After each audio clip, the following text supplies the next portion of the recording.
Today we are at Chautauqua Park and we are heading up one of the Flatirons. This is something that I've never done before, but my buddies Jeff and Austin are going to teach me how to climb the Third Flatiron, which is right up there, and we're going to have a great time. So come follow us up the Third Flatiron. So this is my buddy Jeff Barno here. How's it going, man? Pretty good. Good. Anyway, this guy's going to teach me how to do the Third Flatiron, because it's not something you can just walk right up and walk right down, right? No. Takes a little work. All right, definitely. So what do I need to know to get ready for the approach, buddy? Well, I guess the first thing you got to do for the approach is grab your rope, put this over your shoulders. That looks good. And then you just tie it into a knot. Tie me up, buddy. That's heavy. Feel comfy? I feel good, man. I feel good. You ready? I'm ready. Austin's ready with the camera, right? Right on.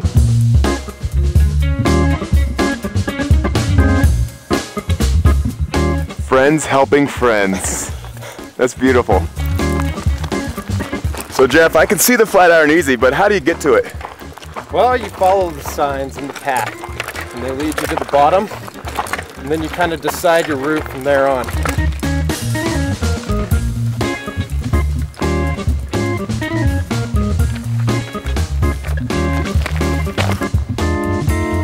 This is the Royal Arch Trail. It leads to the second and third Flatirons. Here's a map. This is where we started down here. We're going to right here. Nice. We're actually there.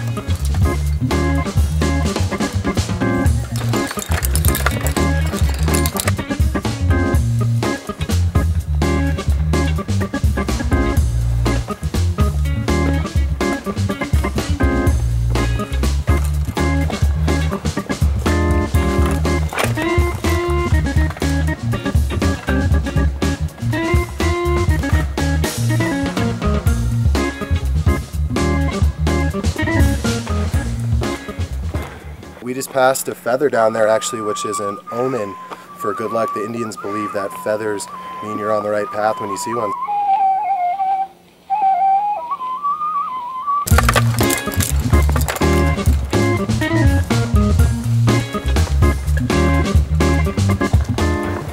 Oftentimes a big part of the art of accomplishing a climb is the route finding of the trail.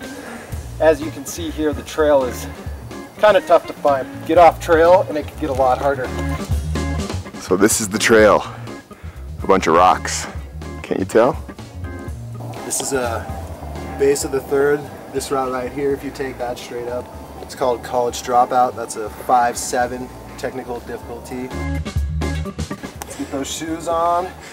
So why are you wearing different shoes? Explain to the viewers. Well, these ones just have a sole that's pretty much just really adhesive, really sticks to the rock. You know, it's smoothed out so you can cram it into awkward positions. So here we are at the base of the Third Flatiron. Ryan, first thing to do is get ready. Get ready. How do we get ready, buddy? Take off your rope. Oh. And we'll get you into your harness. So, and this is a pretty good beginner climb.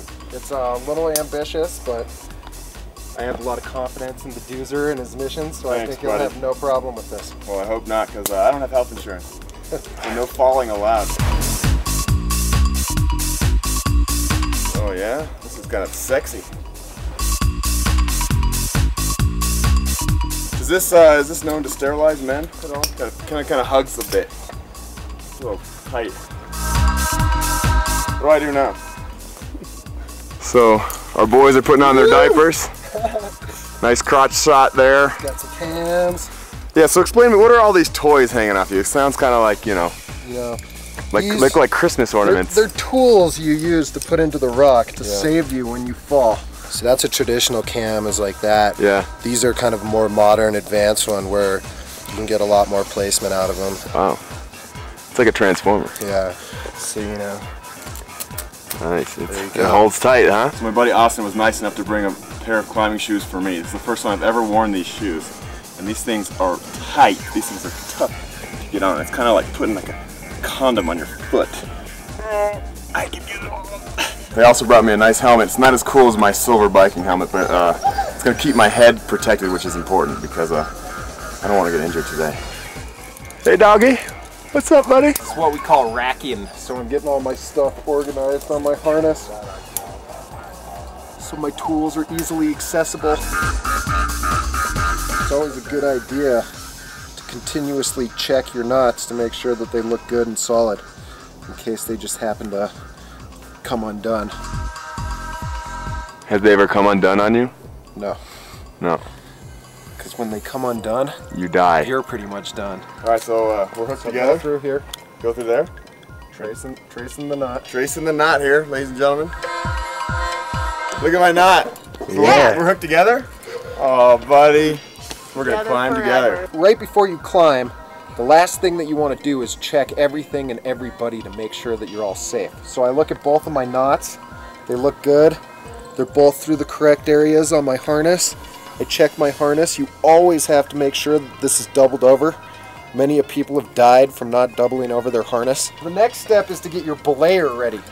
So Austin's going to take these two ropes. The belayer's function is to feed rope, and when somebody falls, they lock them off so that the rope can no longer slide through the belay device. So the belayer is the lifesaver. The belayer definitely holds your life in his hands. A lot of like climbing this type of slab climbing is real relative to friction on your feet. So when you climb this, you want to get kind of a good knob and then just start frictioning up it. All right, Jeff, go for it. So as I move up, I'll get to a point where I want to put in some protection, something I can hook myself to in case I fall. So I kind of like this tree up here. As he climbs, I'm giving him more slack in the rope so I don't pull him off the actual rock itself. If you look at Jeff, he's almost there where he's going to set his first piece of protection. So I kind of test this tree to make sure it seems strong, which it does. So is this a fun job for you, buddy? You know it. I already feel it in the shoulders. I just took the belay off, so now he's going to pull in the slack from up there. So we're completely, pulled in tight, and he's going to belay us from up top. So this is my umbilical cord, followed all the way up.